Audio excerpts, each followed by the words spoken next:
Welcome students, video lecture series for diploma के इस course में आप सभी का स्वागत है। हम लोग आरसीसी यानी कि रीइंफोर्स्ड सीमेंट कंक्रीट इस लेक्चर के माध्यम से पढ़ेंगे। ये लेक्चर सिविल इंजीनियरिंग के 5th सेमेस्टर के स्टूडेंट्स हैं जो आरजीपीवी की स्कीम जुलाई 2012 के अनुसार पढ़ाई जाएंगी। ये लेक्चर मेरे द्वारा यानी कि कमलेश गुप्ता के द्वारा डिलीवर किया जा रहा है। Presently I am a lecturer of civil engineering in Government Polytechnic College, Sendwa. Here is our institute photo. As you can all see in this photo, इस फोटो में आप लोगों को एक आरसीसी कंस्ट्रक्शन की साइट दिखाई दे रही है, जहां पे ये जो बार्स हैं स्टील की, इसे हम कहते हैं रीइंफोर्समेंट, और ये जो ग्रे कलर का दिख रहा है ये क्या है? कंक्रीट। तो इसी के बारे में हम लोग पढ़ेंगे, ठीक है। तो course outcome, what is the course outcome? Course outcome हमारे इस कोर्स के 5 कोर्स आउटकम हैं जो कि इस स्क्रीन पे दिख रहे हैं। आप लोग इस वीडियो को पॉज करके इन कोर्स आउटकम को देख सकते हैं। पर हमारे इस वीडियो लेक्चर का आउटकम क्या है? इस वीडियो लेक्चर में हम लोग लिमिट स्टेट मेथड्स के बारे में इंट्रोडक्शन को जानेंगे, यानी लिमिट स्टेट मेथड क्या होता है, कैसे यूज किया जाता है, because it is a very important method of design in civil engineering. Today, any type of construction, be it a beam, column, a building design, a bridge design, or a water tank, each and everything is designed through the codal provisions of IS code 456-2000. In codes के हिसाब से आपको दो methods adopt करना है। पहली method है आपको लिमिट स्टेट मेथड, जो कि प्राइमरी मेथड हो गई है। सेकंड मेथड है WSM मेथड। तो जिन स्ट्रक्चर्स का डिजाइन हम लिमिट स्टेट मेथड से नहीं कर सकते, फॉर एग्जांपल वाटर टैंक्स, तो उन स्ट्रक्चर्स का डिजाइन हमको WSM, जिसे हम वर्किंग स्ट्रेस मेथड कहते हैं, उसके द्वारा किया जाता है। तो सबसे पहले हम लोग क्या पढ़ेंगे? Limit state method. तो introduction to limit state method. Limit state method को हिंदी में हम कहते हैं सीमांत स्थिति विधि। क्लियर? तो लिमिट स्टेट मेथड की डिजाइन हमें IS कोड 456 में दी गई है। तो आप सबसे पहले IS कोड 456-2000 को टेबल पर रखें और उसका पेज नंबर, IS कोड 456 उसका पेज नंबर 67, इसे अपने सामने रखें। पेज नंबर 67 पे सेक्शन 5 है। सेक्शन नंबर 5 में स्ट्रक्चरल डिजाइन, ये रहा कोड, इस प्रकार का कोड है। ये कोड का प्रिंट आउट आपके पास निकाल के रखें। इसमें structural design by limit state method दी गई है। इस सेक्शन 5 को आपको गहरे तरीके से समझना होगा, क्योंकि आपके सिविल इंजीनियरिंग के करियर में ये बहुत महत्वपूर्ण है कि आप किसी भी स्ट्रक्चर की डिजाइन अपने द्वारा कर सकें। क्योंकि जब आप अगर साइट पर भी होंगे तो आपको कई सारे ऐसे डिसीजंस लेना होंगे जो आप इस कोड के थ्रू ही ले पाएंगे, अन्यथा आप साइट पर किस तरीके से आपको काम करना है आप कभी समझ नहीं पाएंगे। ठीक है? तो अब इसमें सबसे पहला 35.1 को हम देखेंगे। इसके कुछ इंपॉर्टेंट पॉइंट्स हैं, उन्हें मैं पढ़ दे रहा हूं और फिर उनको मैं एक्सप्लेन करूंगा। 35.1 जनरल में इसमें लिखा हुआ है कि the structure shall be design to withstand safely all loads liable to act on it throughout its life. यानी लिमिट स्टेट मेथड्स के डिजाइन का पर्पस क्या है कि अपने लाइफ टाइम में, अपने पूरे लाइफ टाइम में स्ट्रक्चर जो है वो सेफ रहे। जब उसके ऊपर हर प्रकार के लोड आ रहे हैं तो वो टूटे ना। Clear? It should also satisfy the serviceability requirements such as limitations on deflection and cracking. Deflection का मतलब क्या होता है? ये अगर एक बीम है, ये देखो, इसके ऊपर जब एक यूडीएल लगेगा, this is a UDL, uniformly distributed load, तो ये बीम किस प्रकार से, इस प्रकार से बेंड हो जाएगी। तो ये जो हिस्सा है, ये जो पहले ऊपर था ये नीचे आ गया, तो इसे हमने कहा डेल्टा। डेल्टा को हम कहते हैं डिफ्लेक्शन। क्लियर। दूसरा बोला गया आपसे क्रैकिंग। क्रैकिंग क्या होता है? क्रैकिंग यानी कि ये आप समझ ही सकते हैं कि अगर ये इसके अंदर इस प्रकार से जो क्रैक पड़ जाता है ना कंक्रीट के अंदर, ये होता है क्रैकिंग। तो acceptable limit for safety and serviceability requirement before failure occurs is called limit state. Acceptable, ठीक है, acceptable limit before safety and serviceability, safety and serviceability. तो बिल्कुल जैसे कि ये आपकी सेफ्टी की लिमिट है ना, और इसके पहले आप अगर जा रहे हो तो यहां पे आप पहुंच गए, मतलब ये आपकी होगी लिमिट। अब इस लिमिट पे आपको काम करना है। क्लियर। ये हो गई आपकी लिमिट। मैं इसे रब कर देता हूं कि ताकि हम आगे की चीज पढ़ पाए। ठीक, अगला पढ़ते हैं। इसमें इन जनरल आपको क्या करना है, सेकेंड पैराग्राफ में लिखा हुआ है, देखें सेकेंड पैराग्राफ में लिखा हुआ है, in general the structural is designed for a critical limit state. यानी एक क्रिटिकल लिमिट स्टेट के लिए आपको पकड़ना है और उस स्ट्रक्चर को डिजाइन करना है। क्लियर। जैसे अभी हम पढ़ेंगे सब आगे जाके, अभी आप सुनते जाइए, फिर बाद में आपको ये वीडियो फिर से देखना पड़ेगा कि ताकि इन चीजों को आप और अच्छे तरीके से समझ पाए। तो in general the structure shall be designed on the basis of the most critical limit state and shall be checked for other limit state। यानी कि क्रिटिकल लिमिट स्टेट्स के लिए आपको डिजाइन करना है, चाहे वो शेयर हो, चाहे बेंडिंग हो, चाहे टॉर्शन हो। तो क्रिटिकल लिमिट स्टेट के लिए आप डिजाइन करिए और बाकी लिमिट स्टेट पे आप क्या करिए, चेक करिए। ठीक। फिर इसके बाद 35.1.2 पे जाएंगे हम। 35.1.2 इसे देखिए आप। For ensuring the above objective, the design should be based on characteristic values for material strength and applied load। Characteristic value, आपको लोड की कैरेक्टरिस्टिक वैल्यू लेना है, ठीक है। मटेरियल स्ट्रेंथ की कैरेक्टरिस्टिक वैल्यू लेना है। ये कैरेक्टरिस्टिक वैल्यू क्या होती है वो भी हम लोग पढ़ेंगे। मटेरियल स्ट्रेंथ एंड लोड्स, जो भी लोड आ रहे हैं और जो भी हमारा मटेरियल है उसकी जो भी स्ट्रेंथ है, उसमें हमको क्या करना है, कैरेक्टरिस्टिक वैल्यूज लेना है।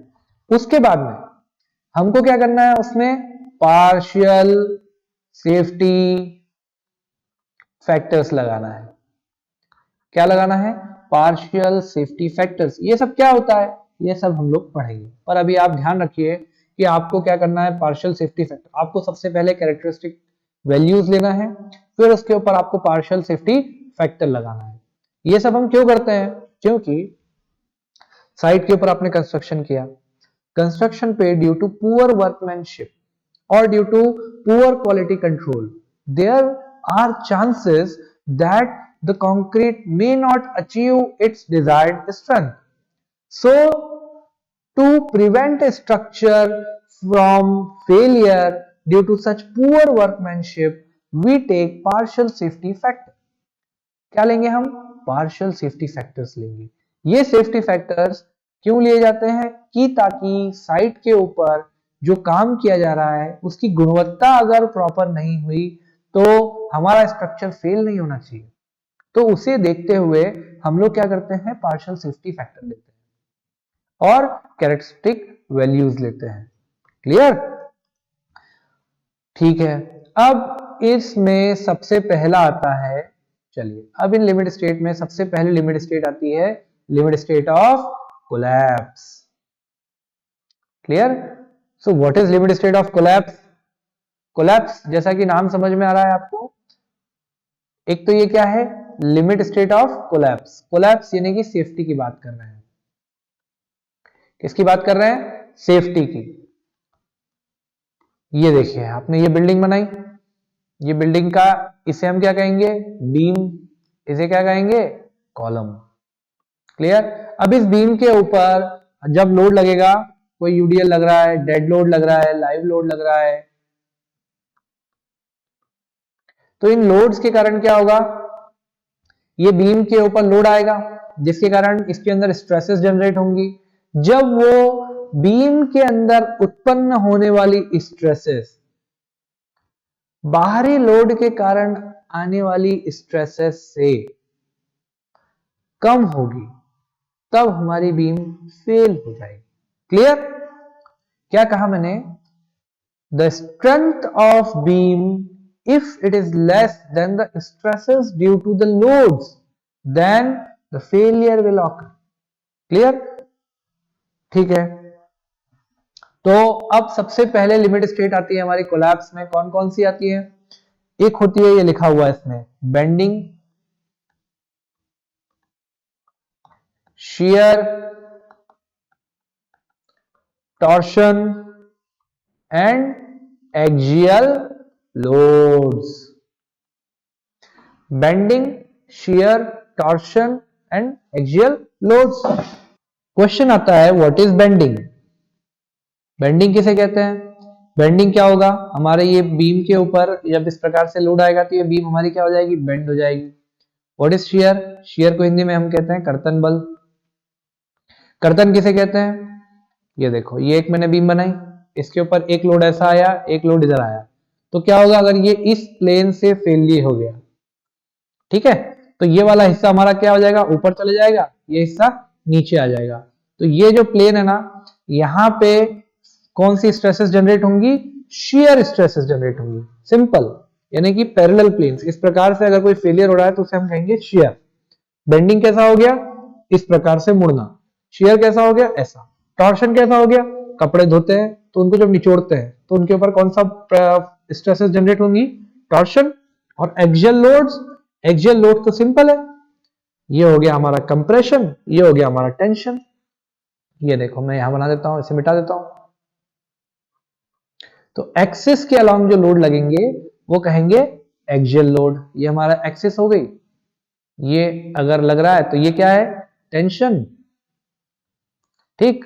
और अगर ये उल्टा लग जाए, यानी इस प्रकार, सॉरी,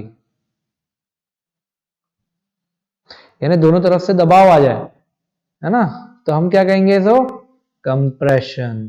क्लियर? तो टेंशन और कंप्रेशन दोनों क्या होते हैं? दोनों होते हैं एक्सियल लोड्स। ये हो गया हमारा क्लियर।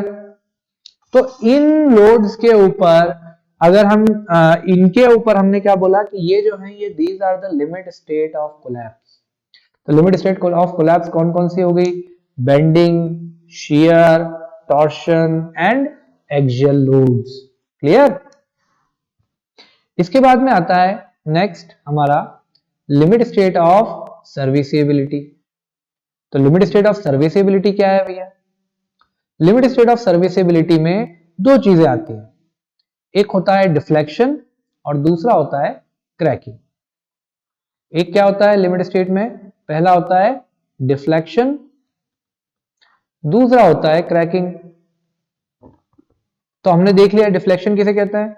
ये हमारी बीम इस प्रकार से अगर मुड़ रही है, ये हमारे सपोर्ट है, तो ये पॉइंट जो है वो पॉइंट यहां आ गया, तो इन दोनों के बीच के डिस्टेंस को मैंने कहा डेल्टा। डेल्टा को मैंने कह दिया डिफ्लेक्शन। और क्रैकिंग किसे कहते हैं वो आप जानते ही हैं। What is a crack? Cracks are वो कंक्रीट के ऊपर इस प्रकार से जो दिखते हैं ना, जो क्रैक जनरेट हो जाते हैं, ये होते हैं क्रैक। तो ये जो दो स्टेट्स है इनका भी आपको ध्यान रखना है। तो इन जनरल क्या करते हैं कि हम कुछ दो तीन अजम्पशन ले लेते हैं, तो वो क्या करते हैं लिमिट स्टेट ऑफ डिफ्लेक्शन और क्रैकिंग को तो ध्यान रखते हैं। फिर हम लोग डिजाइन करते समय लिमिट स्टेट ऑफ कोलैप्स पे जाते हैं, इसमें जो क्रिटिकल पोर्शन होता है उसके ऊपर डिजाइन करते हैं। जैसे बीम है, तो बीम में क्रिटिकल चीज क्या है? उसका फ्लेक्शन या बेंडिंग, दोनों एक ही चीज है ना। उसके बाद में कॉलम, तो कॉलम में क्या है? एक्सियल लोड्स, ये उसका क्रिटिकल है, ठीक है। तो ये इस लिमिट स्टेट पे जाके हम लोग डिजाइन करेंगे। चलिए ये इसको मिटा दूं मैं। अब इसके बाद में क्लॉज नंबर 36 पे जाएंगे हम। क्लॉज नंबर 36 में दो चीजें दी गई है, इसे बहुत ध्यान से आपको याद रखना है, कई बार एग्जाम में ये डायरेक्टली पूछ ली जाती है। क्या क्या दिया है? पहला दिया है आपको कैरेक्टरिस्टिक लोड्स,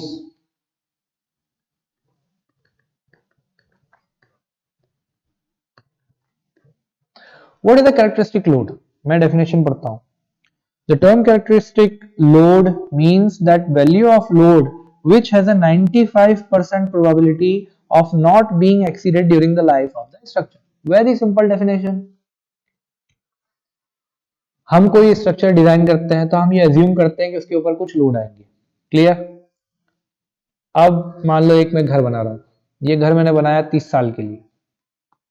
अब 30 साल के अंदर मुझे ये बताओ कि इसके ऊपर कितनी हवा चलेगी, बता सकते हो क्या? तो ये कैसे कैलकुलेट करेंगे? मान लो कि ये जो घर है हमारा ये पहाड़ी क्षेत्र में है, तो पहाड़ी क्षेत्र में जो है हवा चलती रहती है, तो हम लोग क्या करेंगे कि जो पिछले 35 साल 30-35 साल का डेटा निकालेंगे, है ना, उस डेटा की स्टडी करेंगे और उसमें ये देखेंगे कि पिछले 30-35 साल में 95% of the time 95% of the time ये हवा की वैल्यू कितनी रही। हो सकता है एक या दो टाइम कोई आंधी या तूफान आया हो, है ना, तो उस वजह से हवा की जो गति है वो ज्यादा हो गई हो। जैसे मान लो कि ये विंड चल रही है 4 to 5 kilometre per our, 95% of the time wind की स्पीड थी 4 to 5 किलोमीटर पर आवर। पर क्या हुआ कि एक साल, किसी भी एक साल किसी आंधी की वजह से इसकी स्पीड हो गई 20 किलोमीटर पर आवर। विंड की स्पीड कितनी हो गई? 20 किलोमीटर पर आवर। तो अब मुझे आप ये बताइए कि आप स्ट्रक्चर को डिजाइन करोगे तो जब 95% ऑफ द टाइम तो स्पीड कितनी है? 4 to 5। केवल एक बार या दो बार 20 या उससे ज्यादा विंड की स्पीड हुई। तो अब प्रॉब्लम क्या है कि अगर आपने 20 की वैल्यू लेके डिजाइन कर दिया, अगर आपने 20 की वैल्यू को लेके स्ट्रक्चर को डिजाइन किया तो then structure will become uneconomical, क्योंकि आपने लोड की वैल्यू 4 गुना ज्यादा ली है। तो आपको पैसे कितने ज्यादा लगेंगे? 4 गुना ज्यादा लगेंगे। तो जो स्ट्रक्चर आपका 10 लाख में तैयार हो सकता था, उसकी जगह पे आपको कितने लग जाएंगे? 40 लाख रुपए लग जाएंगे। लेकिन इसकी क्या गारंटी है कि अगली बार जो हवा 20 किलोमीटर की स्पीड से आई थी वो 40 की स्पीड से नहीं आएगी? क्या ऐसी कोई गारंटी है? नहीं है। तो फिर आप लोग क्या करेंगे? आप लोग तो ये करेंगे कि आप कैरेक्टरिस्टिक लोड की वैल्यू लेंगे। आप ये बोलेंगे क्लाइंट को कि सर देखिए 95% of the time the wind is not more than 4 to 5 kilometre per hour. Clear? So we will take that value of load of which the probability of that load not being exceeded, वो होता है characteristic load. Clear? तो ये हो गया हमारा characteristic load. इसके बाद अगली definition, now what is the next definition? The next definition is characteristic strength of material. What is characteristic strength? फिर से वही 95% की जगह पे अब यहां पे हम उल्टा बोलेंगे। Characteristic strength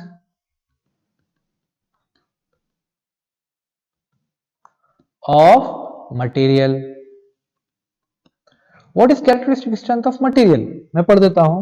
it means that value of the strength of material below which not more than 5% of the test results are expected to fail। आप कंक्रीट का टेस्ट करते हैं, कंक्रीट का टेस्ट कैसे करते हैं? कंक्रीट का टेस्ट करते हैं हम क्यूब्स के द्वारा। क्लियर? ये क्यूब का डायमेंशन कितना होता है? 150 mm by 150 mm। एंड इसकी जो टेस्टिंग की जाती है वो कब की जाती है? After 28 days of curing. तो आफ्टर 28 डेज ऑफ क्यूरिंग जब इस कंक्रीट को टेस्ट करोगे तो सिंगल कंक्रीट कभी टेस्ट नहीं किया जाता है। एक बात याद रखना, एक सैंपल के टेस्टिंग के लिए मिनिमम 3 क्यूब्स लिए जाते हैं। कितने क्यूब्स? 3। तो मिनिमम 3 क्यूब्स आप लेंगे। इस प्रकार से आप क्या करेंगे कि हर सैंपल की टेस्टिंग करेंगे। तो उन सैंपल्स की टेस्टिंग में अधिकतम 5% फेलियर हो सकता है। यानी आपने अगर 100 सैंपल का टेस्ट कर दिया है ना, 100 क्यूब्स का अगर टेस्ट करा तो कितने क्यूब्स अधिकतम फेल हो सकते हैं? 5। अगर 6 क्यूब फेल हो गए इसका मतलब ये हुआ कि now the strength, characteristic strength of that material is not achievable, is not achieved, so we will not take that value of strength for that value of concrete। for example, अगर हमने ये कहा कि हमारा कंक्रीट का characteristic strength कितना ले रहे हैं हम? 20, न्यूटन पर मिलीमीटर स्क्वायर। ठीक, तो 20 न्यूटन पर मिलीमीटर स्क्वायर के कंक्रीट को हम कैसे डिनोट करते हैं? What will be the grade of concrete for 20 newton per millimetre square? Think about it, it will be M20। M20 M20 के लिए FCK की वैल्यू कितनी होगी? 20 न्यूटन पर mm स्क्वायर। तो हमने ये कहा what is FCK? FCK, C is the characteristic strength of concrete. So characteristic strength of concrete means that for an M20 grade of concrete, the value of its compressive strength of 150 mm cubes tested at 28 days of curing will not be, will not be less than 20 Newton per millimeter square for how much? For 95%। 5% का failure criteria आपको पकड़ना है। 5% of material, minimum maximum 5% can fail, so that will become the characteristic strength of the concrete। चलिए, तो सबसे पहला आता है assumption of limit state methods।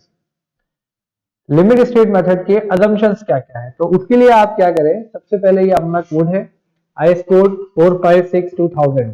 ठीक है, इस कोड को अपने हाथ में लेके बैठे और इस कोड का पेज नंबर निकाल लें। Page number 69। पेज नंबर 69 में क्लॉज नंबर 38, क्लॉज नंबर है 38। तो क्लॉज नंबर 38 के अंदर आपको लिमिट स्टेट मेथड के assumptions मिल जाएंगे। assumptions जो है आपको समझना इसलिए आवश्यक है कि ताकि आप जब डिजाइन करो किसी बीम का या किसी कॉलम का या किसी स्लैब का, तो आपको ये चीजें पता हो कि ये कहां से आ रही है, क्लियर, और अपनी लिमिट्स पता हो। ठीक, तो सबसे पहला assumption है कि plane section normal to the axis remain plane after bending. जैसे ये लिखा हुआ है प्लेन सेक्शन रिमेन्स प्लेन। ये फर्ज करो ये एक बीम है, ये है एक हमारी बीम। ये बीम के ऊपर जब लोड लगेगा तो ये बीम किस प्रकार से टिल्ट हो जाएगी, इस प्रकार से बीम बेंड हो जाएगी। तो बेंड होने के बाद में भी जो ये हमारा प्लेन सेक्शन है ये कैसा रहेगा? प्लेन रहेगा। ठीक है, यानी ये पहला ये था और फिर बाद में ये तिरछा हो गया, तो ये तिरछा होने के बाद में भी कैसा रहेगा? प्लेन। तो पहला assumption हो गया plane section remains plane normal to the axis even after bending. उसके बाद दूसरा सेकंड assumption क्या है? सेकंड assumption पढ़ देता हूं मैं। The maximum strain in concrete at the outermost compression fiber is taken as 0.035 in bending। यानी कि जो कंक्रीट है, ये कंक्रीट की बीम है, ये बीम का हमारा साइड व्यू है। जब इसके ऊपर हम लोग लोड लगाएंगे तो ये बीम इस प्रकार से बेंड होगी, क्लियर। जब इस बेंडिंग होने वाली बीम के अंदर आपने ये बोला कि जो आउटर मोस्ट फाइबर है कंप्रेशन में, कंप्रेशन कहां हो रहा है? देखो ये बीम है, ये उसकी है न्यूट्रल एक्सिस, न्यूट्रल एक्सिस। इस न्यूट्रल एक्सिस के ऊपर यानी यहां पे ये अगर दो पार्टिकल्स है, एक ये और एक ये, यहां और यहां, ठीक है, तो ये पार्टिकल क्या होंगे? पास आ जाएंगे। ये पार्टिकल क्या होंगे? पास आ जाएंगे। यानी यहां पे क्या हो रहा है? Compression, clear. तो हमसे क्या कहा कि मैक्सिमम स्ट्रेन, स्ट्रेन का मतलब क्या होता है? ये सब हमने मॉस में पढ़ा हुआ है। स्ट्रेन होता है प्रतिबल अपॉन प्रत्यास्था, ठीक है, या इसको दूसरे शब्दों में कह सकते हैं विकृति, ठीक है, change in length upon original length. तो वो कितना दिया है? 0.0035, ये आपको assumption है। फिर तीसरा है कि जो आपका बेंडिंग हो रहा है ना, जो एक बीम में बेंडिंग हो रहा है तो उसके अंदर एक एक्सेप्टेबल स्ट्रेन कर्व आपको क्या लेना है? पैराबोलिक ले रहा है। कोई भी आप शेप ले सकते हो, पर इन जनरल आपको क्या लेना है? पैराबोलिक शेप लेना है, पैराबोलिक। तो पैराबोलिक शेप जो है ये कंक्रीट के लिए दे दिया है। तो ये देखो, ये इस एक्सिस पे क्या है, इस एक्सिस पे देखो यहां लिखा हुआ है स्ट्रेस, और इस एक्सिस पे क्या है, स्ट्रेन। तो स्ट्रेस वर्सेस स्ट्रेन का कर्व आपको किस हिसाब से लेना है, इस प्रकार से पैराबोलिक लेना है। तो ये यहां से 0 से स्टार्ट होगा और ये आपका एफसीके का कर्व जा रहा है, और यहां से फिर क्या होगा 0.002 स्ट्रेन के बाद से हम ये मानते हैं कि नाउ एफसीके इज कांस्टेंट। तो 0.002 पे के स्ट्रेन पर जो कंक्रीट का स्ट्रेस आ जाता है वही हमारा क्या होगा, एफसीके। क्लियर। और मैक्सिमम कितना लेके जाना है इसको, मैक्सिमम स्ट्रेन लेवल लेके जाना है 0.0035। ये अभी हमने ऊपर देखा जस्ट। ठीक। तो यहां से हमको ये समझ में आ गया कि स्ट्रेस और स्ट्रेन कर्व का एक्सेप्टेबल क्या बोला है आपको, पैराबोलिक। तो 0.002 की स्ट्रेन तक तो ये क्या चलेगा, हमारा कंक्रीट का जो स्ट्रेस स्ट्रेन कर्व है वो पैराबोलिक होगा। उसके बाद में ये कैसा स्ट्रेट लाइन बन जाएगा parallel to the strain axis, और ये भी मैक्सिमम कितना लेना है 0.0035। क्लियर। ये हमारा एक्सेप्टेबल स्ट्रेन कर्व है। फिर क्या होगा कि ये एफसीके है, और इसके बाद में ये दूसरा वाला देखो ये लिखा है 0.67 एफसीके। 0.67 एफसीके क्या है, और इसके नीचे क्या है, तीसरा है 0.67 एफसीके अपॉन गामा एम। तो ये सब चीजें क्या है, ये हम आगे पढ़ेंगे। अभी इसको ध्यान रखना कि इस प्रकार से तीन है, ये एक ही कंक्रीट का कर्व है। ठीक। ठीक है। assumptions of limit state methods 2, tensile strength of concrete is ignored. ये तो हमने देख ही लिया था कि कंक्रीट की टेंसाइल स्ट्रेंथ को हमको कंसीडर ही नहीं करना है, अगर थोड़ी बहुत भी है ना तो इसको इग्नोर कर दो।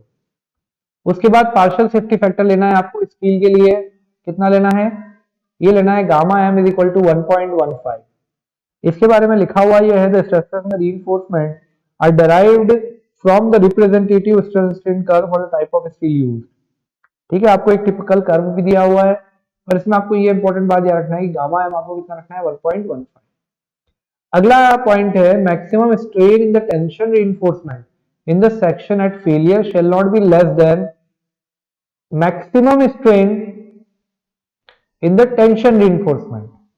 हमने maximum strain in compression fibre in concrete देखा था, अब यहां पे maximum strain in tension reinforcement and the section at failure shall not be less than Fy upon 1.15 ES plus 0.002। 0.002 क्या है, strain at FC, strain at FCK, और Fy upon 1.15 ES। Fy क्या है, Fy is the yield stress of steel and ES is the elastic modulus of steel। फिर क्या, assumption of limit state methods number 3। अब last क्या है, limiting values of depth of neutral axis. Depth of neutral axis जो है उसकी limiting value क्या है। तो सबसे पहले हम लोग एक इस बीम के सेक्शन को देखो आप, ये मैंने बीम है इसका एक सेक्शन बनाया है। सेक्शन यानी कि मैंने इसको काट दिया और काटने के बाद उसको सामने से देख रहा हूं, ये मैंने एक सेंटर से लाइन पास हो रही है। तो एक्सट्रीम कंप्रेशन फाइबर से लगा के टेंशन रीइंफोर्समेंट के सेंटर के डिस्टेंस को हम कहते हैं डी। डी को कहते हैं इफेक्टिव डेप्थ। ठीक। उसके बाद में यहां पे एक एक्सिस जाती है, इस एक्सिस को कहते हैं हम neutral axis, N A, neutral axis. So what is neutral axis, neutral axis को समझने के लिए ये चीज समझ लो कि अगर एक बीम है ना, मैं इस बीम का डायग्राम, अब इसकी मैं साइड व्यू बना रहा हूं, इस बीम का मैं साइड व्यू बना रहा हूं। देखो इस बीम के ऊपर लोडिंग आएगी तो ये बीम कुछ इस प्रकार से बेंड होगी। तो ये बेंडिंग होने के कारण क्या होगा कि ऊपर वाले फाइबर में क्या होगा, कंप्रेशन, और नीचे वाले फाइबर में क्या होगा, टेंशन। ये देखो, तो इस दौरान क्या होगा कि यहां पे बीम पे कोई एक जगह ऐसा पॉइंट आएगा जहां पे ना तो टेंशन होगा और ना कंप्रेशन होगा, यानी वो हिस्सा क्या कहलाएगा, न्यूट्रल। तो इसलिए हमने इस पूरे हिस्से को जोड़ने वाली सारी जगह को हमने क्या कहा, न्यूट्रल एक्सिस। क्लियर। तो ये न्यूट्रल एक्सिस हो गई। तो limiting values of depth of neutral axis, इसको हमने डिनोट किया न्यूट्रल एक्सिस की डेप्थ को एक्स यू से।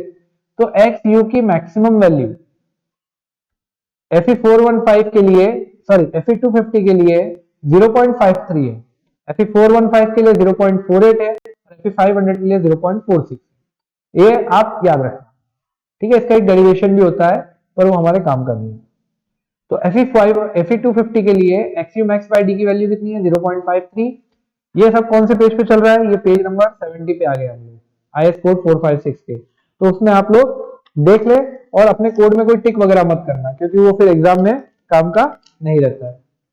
ये कोड आपके पास रखो, ठीक। चलिए अब मिलते हैं नेक्स्ट लेक्चर में। Thank you.